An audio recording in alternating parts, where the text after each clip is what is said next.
Chris Robshaw, England captain, outstanding player to a certain level, but we've had the chat. Steve said, do you win a World Cup with certain players? I said before, you don't pick a prop who can't scrummage just because he's good at other things if you want to win a World Cup. You don't pick a 5'8" or 5'9" second row because he's brilliant around the park, because he won't win lineouts. So why do you pick a 7 who is not as good as one of the world's best number 7s?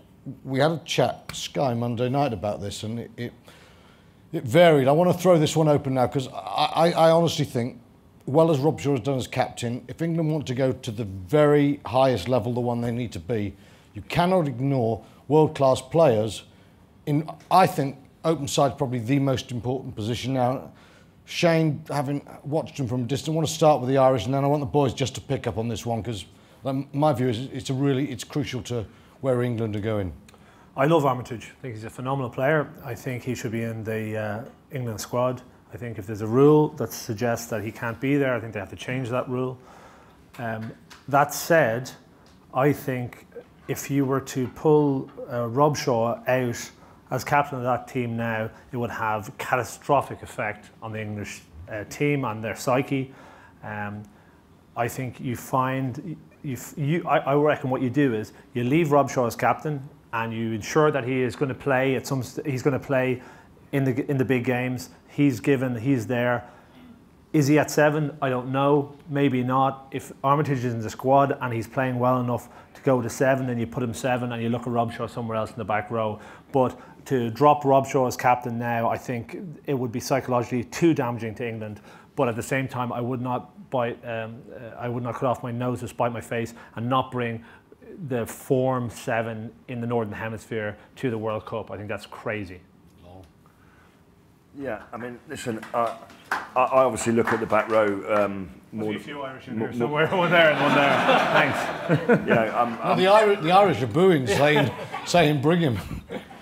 You look at, I always look, obviously for obvious reasons, look at the back row when I'm watching a game of rugby, and every time I try and, I mean, I thought Robshaw was outstanding against France. I mean, his work rate was unbelievable, and you know, and I'm looking at it very critically, you know, picking faults. I thought he was magnificent, and every time I doubt him, he does produce that quality of performance. I just think I'd like to see it a little bit more, because I think, you know, when you're in the back row, I think one in every 4 or 5 games has to just be Roy the Rover's outstanding, and I think you get that from the very world-class 7s, and I want to see more of it from Robshaw. He's potentially got it in his armoury, but we need that every week if we're going to win a World Cup. We need superhumans, and you know, I just want to see more consistency from him. What about Armitage, Lawrence? What's your view on him? I think he will come into the World Cup squad.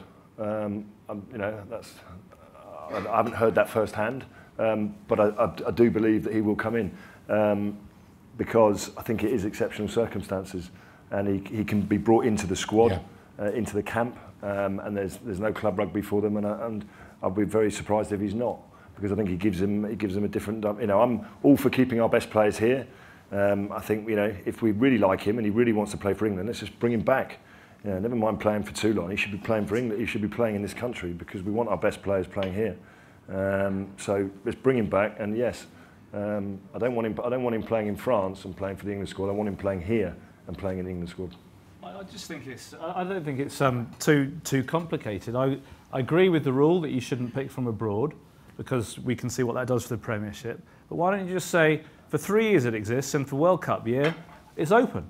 So then if you go abroad, you take a massive gamble, but then if you do go abroad, it gives the England coach the capacity to pick you. Then it's quite simple. It works for everyone.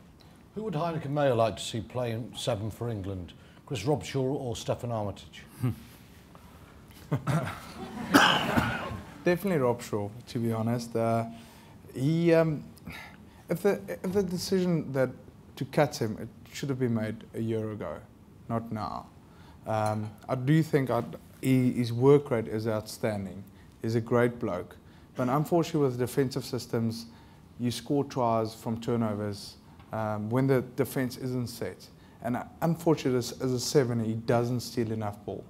He tackles a lot, he gets around the park a lot. But from a 7's point of view, I want to go on the pitch that will give me turnover ball to counter-attack where the defence isn't set. And unfortunately, he doesn't do that. The world-class sevens, if you look at McCaw, Franchot, they steal ball. They make, and that's when you pounce on that opportunity and score a try. Although I do think he plays very hard, but from an open side, I expect him to make a lot of tackles, clean a lot, and carry the ball every now and then. But that's just my opinion on Rob.